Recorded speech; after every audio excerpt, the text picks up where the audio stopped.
საქართველოს ტურისტულ შავსიაში აღარ არის მსოფლიო ქვეყნების ამ ჩამონათვალში. საქართველოს აგვისტოს ომის შემდეგ მოხდა, როდესაც ტურისტების რაოდენობამ ქვეყანაში საგრძნობლად იკლო, თუმცა მონაცემები მალევე შეიცვალა. ტურიზმის დეპარტამენტი ვარაუდობს, რომ წელს დამსვენებელთა რიცხვი 2 მილიონს გადააჭარბებს. სამახსოვრო ფოტო და ირანელი ტურისტების პირველი ემოციური ტური თბილისში. უცხოელი სტუმრები საქართველოში დღეს ჩამოვიდნენ. ძველი თბილისის ნახვა უკვე მოასწრეს საქართველოს დედაქალაქის შემდეგ კი ბათუმში გამგზავრებას გეგმავენ.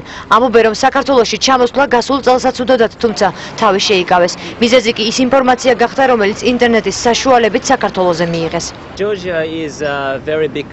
საქართველოში ჩამოსვლას დიდი ხანია ვგეგმავ. გასულ წელს აქ მეგობრებთან ერთად მინდოდა წამოსვლა, თუმცა ინტერნეტით წავიკითხე, რომ ეს ქვეყანა ტურისტებისთვის უსაფრთხო არ იყო. ძალიან გული დამწყდა. ახლა მიხარია, რომ ეს პრობლემა მოიხსნა და საშუალება მაქვს თქვენი ქვეყანა ვნახო. ძალიან ლამაზი ქვეყანა გაქვთ, ვიცი რომ აქ ყველა ქუჩას თავისი ისტორია აქვს. ერთ ქალაქში უამრავი სიძველეა თავმოყრილი, რაც ძალიან მომწონს. მინდა საქართველოს სხვა კუთხეების დავათვალიერო. ვიცი რომ სანახავი ამ ქვეყანაში ბევრია და მხოლოდ ერთი სტუმრობა არ კმარა. აქ კიდევ ჩამოვალ და თან მეგობრებსაც ჩამოვიყვან. საქართველოს ტურისტული შავი სიიდან მსოფლიოს ქვეყნების უმრავლესობამ ამოიღო. ახლა ინტერნეტ საიტებზე წერია, რომ უცხოელ სტუმრებს ამ ქვეყანაში საფრთხე არ ემუქრებათ. საქართველოს ტურიზმის დეპარტამენტში ამბობენ, რომ სხვაობა შარშანდელთან შედარებით უკვე შეიმჩნევა, ამიტომ ვარაუდობენ, რომ წელს საქართველოში 2 მილიონზე მეტი ტურისტი ჩამოვა.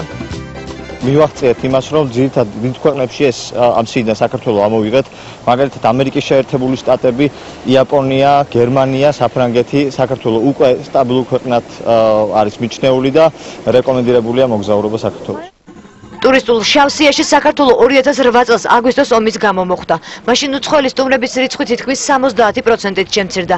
ტუროპერატორების ინფორმაციით წელს ტურისტები იმ ქვეყნებიდანაც ჩამოდიან, საიდანაც უცხოელი სტუმრების რიცხვი ომამდეც კი საკმაოდ მცირე იყო. მე მგონი მთელი მსოფლიო ჩამოდის საქართველოში, რა თქმა უნდა, მინდა დავასახელო ევროპის ქვეყნები, ევროსაბჭოში შესული ქვეყნები, შემდეგ ეს არის იაპონია, ეს არის ამერიკის შეერთებული შტატები, თურქეთი, ბათუმი, სიღნაღი, დუშეთი, შატილი, სვანეთი. ეს ის ადგილებია, რომელიც ტურისტებს ყველაზე მეტად იზიდავს. ტურიზმის დეპარტამენტში ამბობენ, რომ ჩამონათვალს წელს ქუთაისიც დაემატა. ღვინის დეგუსტაციის მოყვარული უცხოელი დამსვენებლები კი ძირითადად კახეთს სტუმრობენ. გასულ წლებთან შედარებით ტურისტების დიდი ნაწილი წელს ბათუმს და სიღნაღს ირჩევს. დეპარტამენტში ამბობენ, რომ საქართველოს რელიეფი და არსებული ინფრასტრუქტურა ნებისმიერი გემოვნების ტურისტის დაკმაყოფილების საშუალებას იძლევა.